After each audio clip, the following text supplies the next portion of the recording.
This video will contain spoilers for ICU, so if you want the raw experience first, pause here and check out the ebook. Links are in the description below. ICU is a work of fiction that explores themes of grief, trauma, mystery, and the supernatural. While it may touch on emotional or sensitive topics, all characters, events, and settings are purely fictional and created for storytelling purposes. Some scenes may include psychological tension, disturbing imagery, or mature themes. Viewer discretion is advised. Thank you for supporting this story and welcome to the world of ICU. Hi everyone, I'm Christine Adams, also known as Kweezy if you've been around since my streaming days. I used to stream games, now I write books. Welcome to Kweezyfiction.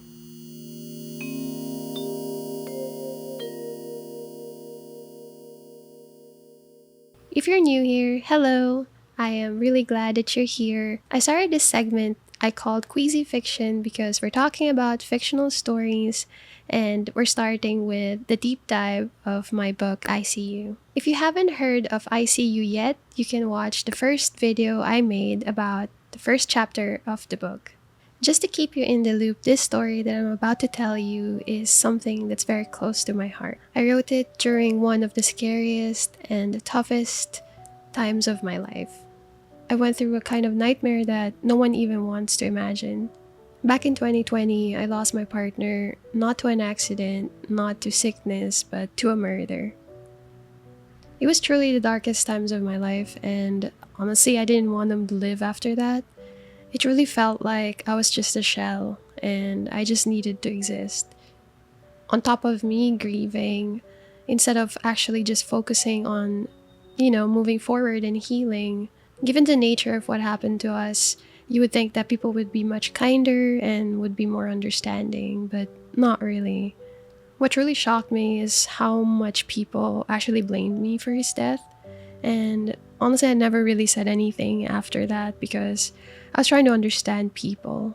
And then I forgot that I also have me. I also have to understand myself.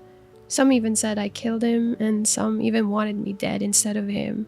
And honestly, I wanted to be, because not only did I lose him, I also lost myself through all of that. Now I know this is very heavy, but I just want to share this part of my life because I wanted you guys to understand how much I've put into this book. I guess I wanted to hold on to a little piece of my world when he still existed. Because back when he was alive, I would tell him the stories that I would write, and he would say, "Why don't you start it? Why don't you write a book?" And I would always put it off because, to be honest, I didn't really trust myself enough that I could do something huge as this. And here we are, we're doing it now. And I guess I'm just saying that it's never too late to start something new, even after a huge thing that happened to you. In 2021, I met my then boyfriend, then now he is my husband, and we started ICU. At that time, I was still a streamer. Honestly, when I met him, I didn't know that he was an artist until he showed me what he could do, and I saw that he's really brilliant. And on top of that, he really believed in my story, so we started it together, and I would say this is a mixture of myself then when I wasn't healed, and now that I am continuously healing from all of the pain. So yeah, sorry that it got dark pretty quick, but I really just want you guys to know that I appreciate each and every one of you that would want to even sit down and listen to this story. Now let's get into the story.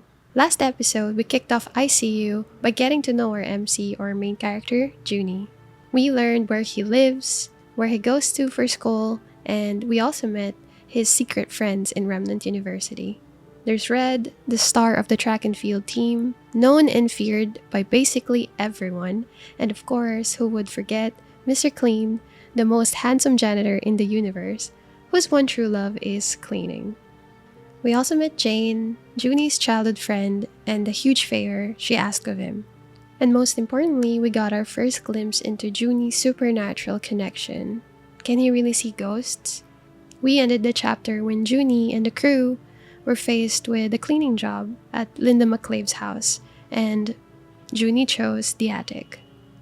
So yeah, things are about to get weird. But before things get messy, let's talk about the chapter 2 of the book, The Cleaners. Here is the second episode of Kweezyfiction. ICU, Chapter 2. Red is a highly regarded star team player of Remnant University's track and field, so he's not the type to be seen with just anyone. Not that Junie's less of a student, but let's be real. Someone like Alfred Crow? Junie's practically invisible. Red is also part of the Rainbow Gang, is known as the fastest runner in RU. So what is he doing with Junie? And not just Junie. What is the most handsome janitor in the world doing with the both of them? Well, in this chapter, we're about to find that out. How did the three become secretly friends? Red's voice echoed in the hallway, full of frustration. He was so angry with what he heard from his coach, Coach Lim. He found out that he wasn't allowed to compete in the upcoming intramurals unless he takes an extracurricular activity. Red was livid. He didn't really want the idea of joining another school club, but the coach wasn't budging. He said he doesn't really make the rules there. Red didn't really have much of a choice. So Red stormed out and he kicked the plant next to the door. Yep, it shattered. And guess who's walking at the hallway at the exact same time? It's Principal Spears and Secretary Oswald. Coach Lim wasn't really planning to follow Red, but then when he saw his boss outside the gym, he freaked out. He couldn't really afford to lose Red this season. He is their star player. So he wanted to make amends. And what he didn't know is Principal Spears didn't really know anything about sports. I mean, it'll be a surprise if he even knows Red or any of the star players for that matter. But Coach Lim was in a panic, so a high-pitched shrill of his whistle just rang through the doorway. Then he screamed, "Red, you should join a school club!" Red was stunned. He never really heard Coach Lim say anything else except run faster or keep running. While the good coach was still in a state of panic, he looked on the side and he saw there Mr. Clean cleaning down the hallway. You know, he was just doing his thing, cleaning, mopping, like typical janitor stuff. And for a brief second, the coach said to himself, "Damn, that janitor's handsome." Totally irrelevant but distracting. Meanwhile, Secretary Oswald, who loves plants more than people, cradled the pot like it's a hero and it died. That's when Coach Lim got the idea. What if he puts Red in a housekeeping club? So yeah, he told him, and then, of course, Red was speechless. How could he do that? A cleaning club? There's no way Red would do something like this. He knew if he did this, his social life, dead. His reputation, mopped away. But he didn't really have a choice. Red didn't usually beg, but this time he did. But Coach didn't budge. Defeated, Red held back his emotions and decided to leave quietly. And Secretary Oswald gave him the broken pot for him to replace. And that's when the coach screamed at him saying, "You should replace this pot also." Red muttered to himself, "Housekeeping club? More like who's keeping the track and field from losing? Me." On his way out, he found the botany club and he thought to himself, might as well just exchange the broken pot there. So yeah, he entered. This is when he saw Junie and he was alone. Junie is actually doing part-time as a gardener in the botany club for extra cash. Red approached him and demanded that Junie repot the plant. Junie didn't really take it personally. He just did it. Typical Junie. Then Red asked, in a very bossy tone, "Do you know anything about school clubs?" And Junie replied calmly, "A club needs at least 3 members." So that's when Red thought, he couldn't really drag Rainbow Gang into this. They cannot know. They were all top tier, too cool to be even wanting to be part of a school club. And if word got out that Alfred Crow, the Alfred Crow, is cleaning, no one would like that. He could even imagine the scenario in his head, himself wearing a maid outfit. No, death would be better. So without even saying thanks, Red just left and grabbed the pot and didn't really say anything. As he walked through the halls, he heard 2 girls fangirling. One even said, "I wish you could come clean my house." And this is a very typical thing that happens when the beautiful janitor passes by. Red never really paid attention to the school janitor, but this time he did because he remembered, wait, didn't I get a task to be part of a club that's focused on cleaning, housekeeping, right? So he thought, if there's one guy that could help him, he could ask the janitor. So Red followed Mr. Clean to the maintenance room. He was up on a ladder and he was fixing a light bulb. trying to start a convo, and Red's not really good at making conversations. He said, "You're the cleanest janitor I've ever seen."